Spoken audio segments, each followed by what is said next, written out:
Hello what's up दोस्तों, कैसे हैं आप सभी। एक बार फिर मैं आप सभी का स्वागत करता हूं आपके अपने चैनल पे करियर भाई में। दोस्तों, बात आज कर रहे हैं कि जर्मनी के अंदर आप वर्क परमिट कैसे पाएंगे, और केवल वहां पर वर्क परमिट नहीं बल्कि रेसिडेंट परमिट वगैरह ये सारी चीज़ें भी कैसे पाएंगे, इसके बारे में हम बात करेंगे, डिटेल से बात करेंगे। लेकिन आगे बढ़ने से पहले अगर आप इस चैनल पर नए हैं और अब तक आपने सब्सक्राइब नहीं किया हुआ है तो दोस्तों इंतज़ार किस बात का कर रहे हैं। चैनल को फटाफट सब्सक्राइब कर दीजिए ताकि आप कोई भी वीडियो यहाँ पर मिस ना करें। साथ ही साथ दोस्तों एक और बात मैं आपको बताना चाहूँगा कि इस वीडियो को स्किप बिल्कुल मत कीजिएगा, क्योंकि सारे चीज़ें मैं आपको ज़रूर बताऊँगा लेकिन बीच बीच में कुछ इंपॉर्टेंट पॉइंट्स भी बताने वाला हूँ। तो अगर आप स्किप करेंगे तो हो सकता है कि कोई इंपॉर्टेंट पॉइंट आपके नज़र से छूट जाए, तो इसकी वजह से वीडियो ज़रूर पूरा देखिएगा। तो दोस्तों सबसे पहली बात कर लेते हैं कि यहाँ पर कौन से टाइप के वर्क परमिट मिलते हैं। पहला आता है आपका जनरल वर्क परमिट, दूसरा आता है हाईली स्किल्ड वर्क परमिट, तीसरा आता है द EU ब्लू कार्ड और चौथा आता है वर्क परमिट फॉर फ्रीलांसर्स। तो इनमें से जो पहला है जनरल वर्क परमिट, तो ये वर्क परमिट आपको किसी भी ऐसे जॉब के लिए मिल सकता है जो कि जर्मनी के अंदर पोस्टेड है और उसके लिए किसी भी EU कंट्री में से किसी भी आदमी ने अप्लाई नहीं किया हुआ है, और वो पोस्ट अगर खाली है उसके लिए आप अप्लाई कर देते हैं तो आपको ये परमिट के लिए अप्लाई करने की एलिजिबिलिटी आपकी बन जाती है। इसके लिए कोई भी बहुत ज़्यादा हाई एजुकेशनल क्वालिफिकेशन की ज़रूरत नहीं है, बस उस जॉब के लिए जितने क्वालिफिकेशन चाहिए उतने क्वालिफिकेशन है तो भी चल जाएंगे। दूसरा जो आता है वो आता है हाईली स्किल्ड वर्क परमिट। इसके अंदर जो लोग हाईली स्किल्ड हैं और साथ ही साथ जिनके पास काफ़ी ज़्यादा एक्सपीरियंस है और उनका इनकम भी काफ़ी ज़्यादा हाई है, तो ऐसे लोग इस कैटेगरी में आ सकते हैं। तीसरा आता है द EU ब्लू कार्ड।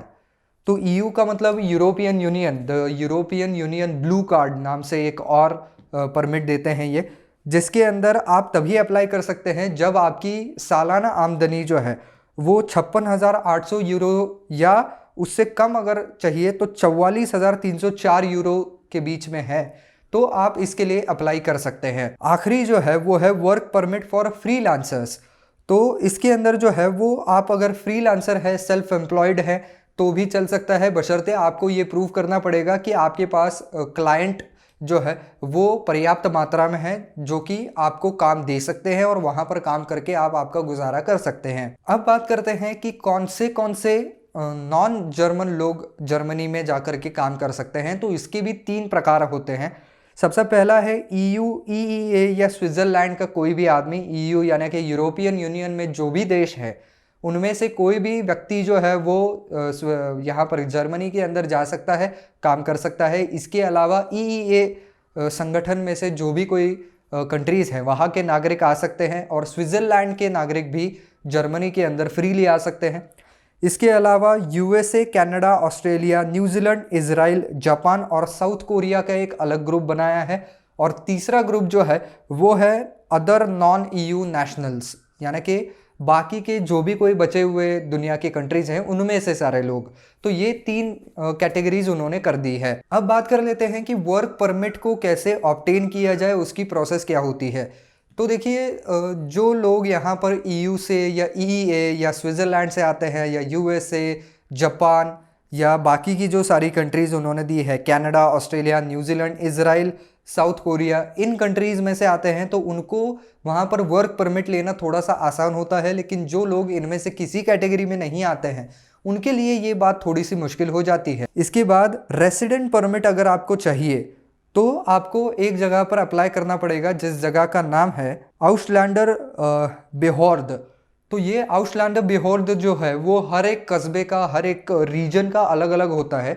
तो आपको बस डालना है आउसलैंडर बेहोर्द, और आगे आपके जो भी कोई कस्बे में आप रहते हैं, जो भी रीजन में रहते हैं, उसका नाम डाल देना है। तो आपको पता चल जाएगा कि आपके सबसे करीबी ये ऑफिस कहाँ पर है। इसके अलावा भी एक तरीके का वीज़ा होता है जो है जॉब सीकर वीज़ा। तो जॉब सीकर वीज़ा में आप जाते हैं जर्मनी के अंदर, ये 6 महीने के लिए आपको वैलिड रहता है और उस समय में आपको वहाँ पर एम्प्लॉयमेंट ढूंढनी पड़ती है। तो जर्मनी की एक अच्छी बात यह है कि यहाँ पर आपको रहने के लिए भी परमिट लगता है और काम करने के लिए भी परमिट लगता है, लेकिन ये दोनों ही चीज़ें आपको एक ही एप्लीकेशन के भीतर मिल जाती हैं। आपको दोनों चीज़ों के लिए अलग से अप्लाई करने की ज़रूरत नहीं पड़ती। लेकिन जो चीज़ आप जर्मनी में नहीं कर सकते हैं वो ये है कि आप वहाँ पर शेंगन वीज़ा के ऊपर अगर गए हैं या वीज़ा फ्री अरेंजमेंट के थ्रू वहाँ पर गए हैं और फिर आप वहाँ पर वर्क परमिट के लिए अप्लाई करते हैं तो आपका एप्लीकेशन डायरेक्टली रिजेक्ट हो जाएगा। तो यहाँ पर वीज़ा फ्री अरेंजमेंट या दूसरे किसी शेंगन वीज़ा के ऊपर आप जा करके यहाँ पर वर्क परमिट के लिए अप्लाई नहीं कर सकते हैं, उसके लिए अप्रोप्रिएट वीज़ा आपको लेना पड़ेगा। अब बात कर लेते हैं रेसिडेंट परमिट के लिए क्या करना पड़ेगा। तो जैसा मैंने पहले कहा कि यहाँ पर आपको रेसिडेंट परमिट और वर्क परमिट एक साथ मिलता है, तो यहाँ पर एम्प्लॉयमेंट वीज़ा के लिए अप्लाई करना पड़ेगा या तो जॉब सीकर वीज़ा के लिए अप्लाई करना पड़ेगा, जिससे कि आप जर्मनी के अंदर एंटर हो सके। यहाँ पर आपको हेल्थ इंश्योरेंस भी कंपलसरी है लेना, और साथ ही साथ आपको जो है वो एक अपॉइंटमेंट आउसलैंडर बिहोर्ड में भी बुक करवानी पड़ेगी। जैसा मैंने पहले कहा, सारे डॉक्यूमेंट जो हैं वो आपको गैदर करने पड़ेंगे और आपका बाद में जो है वो आपका work and resident permit application जो है वो आउसलैंडर बिहोर्ड में दे देना है।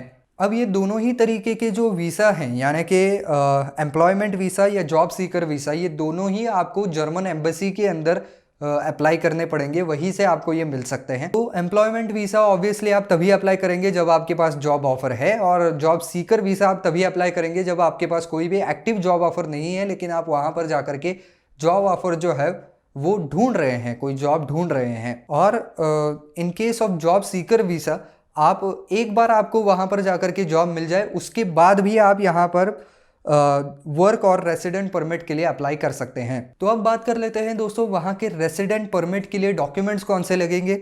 सबसे पहली बात, आपका पासपोर्ट लगेगा, आपके पासपोर्ट साइज पिक्चर्स लगेंगे, और इसके लिए भी ICAO वीज़ा गाइडलाइंस है, उसके मुताबिक आपके जो हैं वो फोटोग्राफ्स होने चाहिए। एक एप्लीकेशन फॉर्म लगेगा रेसिडेंट परमिट के लिए जो कि ड्यूली फिल्ड हो।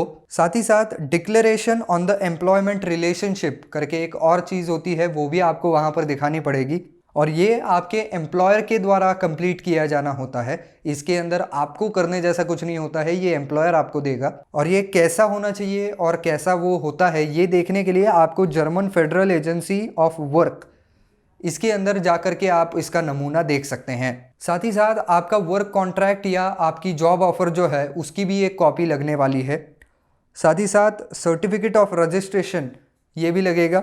साथ ही साथ आपका हाउस का जो लीज है वो भी आपको लगेगा, यानी कि एग्रीमेंट वगैरह।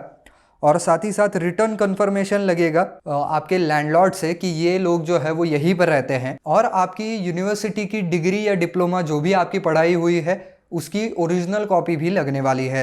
इसी के साथ साथ प्रूफ ऑफ हेल्थ इंश्योरेंस भी लगेगा, क्योंकि मैंने आपको पहले ही बताया है, आपको याद होगा कि यहाँ पर अगर आपको काम करना है तो हेल्थ इंश्योरेंस लेना कंपलसरी है, तो हेल्थ इंश्योरेंस की कॉपी भी लगेगी। इसी के साथ साथ आपका CV यानी कि करिकुलम वाइटे भी लगेगा, बैंक स्टेटमेंट्स लगेंगे, और एक कवर लेटर भी लगेगा। इसी के साथ साथ कवर लेटर में क्या होना चाहिए, तो कवर लेटर में ये रीज़न स्टेट हुआ होना चाहिए कि आप इसके लिए क्यों अप्लाई कर रहे हैं और कौन सा काम आप वहाँ पर करने वाले हैं, और साथ ही साथ आपके बारे में थोड़ा सा इंट्रोडक्शन भी आपको इसके अंदर देना पड़ेगा कि जनरल आपकी पढ़ाई कहाँ से हुई है, आप कहाँ के हैं, और यहाँ पर आकर के किस तरीके का काम करना चाहते हैं, कौन से फील्ड में आप हैं वगैरह, ये सारी चीज़ें। और साथ ही साथ आउसलैंडर बिहोर्ड की तरफ से अगर कोई एडिशनल डॉक्यूमेंट मांगा जाए तो वो भी आपको देना पड़ेगा। दोस्तों जब आप जाएंगे इसको अप्लाई करने के लिए, इस रेसिडेंट परमिट को अप्लाई करने के लिए जाएंगे, तब भी कुछ नॉर्म्स को आप ज़रूर फॉलो कीजिए। तो आपको प्रॉपरली वहाँ पर ड्रेसअप होके जाना है।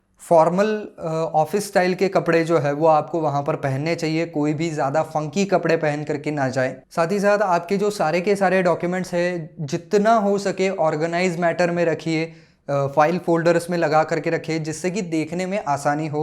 और तीसरी बात ये है कि आपको जो है वो वहाँ पर एप्लीकेशन फ़ीस भी भरनी पड़ सकती है, तो वो फ़ीस के लिए आप कैश भी ज़रूर रेडी रख दीजिएगा।